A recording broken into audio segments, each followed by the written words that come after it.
అందరికీ నమస్కారం. ముందుగా అందరికీ భోగి, సంక్రాంతి, కనుమ పండుగ శుభాకాంక్షలండి. కొంచెం ఆలస్యంగా. ఇదైతే భోగి రోజు నా రోజు ఎలా గడిచిందని ఒక DIML అండి.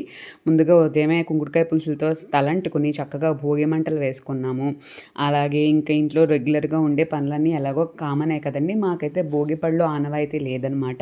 మా పాపకి సందె గొబ్బిళ్ళు అయితే ఉన్నాయి. కాబట్టి ఇక్కడ సైమల్టేనియస్గా వంట చేసుకుంటూ, ఇంట్లో పని చేసుకుంటూ గొబ్బిళ్ళకి కూడా అన్నీ కూడా రెడీ చేసేసుకుని ప్రిపేర్ చేసేసుకున్నాను. దొడ్లోనే అంటే మామూలుగా అయితే వీధి గుమ్మంలో పెట్టుకుంటాము. దోమలు అవి ఉంటాయి కాబట్టి కొంచెం ఎర్లీగా స్టార్ట్ చేసేసాము. చిన్నపిల్లలు 3 years లోపు పిల్లలే కాబట్టి చక్కగా అన్నీ రెడీ చేసేసుకుని, మా దగ్గర బుజ్జి కృష్ణుడు ఉంటే కృష్ణుడిని పెట్టుకొని ఒక తులసి మొక్క కూడా పెట్టుకొని, సందె గొబ్బిళ్ళు అంటే 5 గొబ్బిళ్ళు పెడతాం కాబట్టి చక్కగా గొబ్బి పూజ చేయించి పాటలు పాడుకున్నాము. అలాగే భోగిపళ్ళ పేరెంటాలకి, అలాగే ఇంకా చాలా గొబ్బి పేరెంటాలకి, గొబ్బి పూజ పేరెంటాలకి వెళ్ళి ఉల్లాసంగా ఉత్సాహంగా అయితే మా రోజు గడిచింది. మీది ఎలా గడిచిందండి? మీది కూడా ఈ వీడియోలో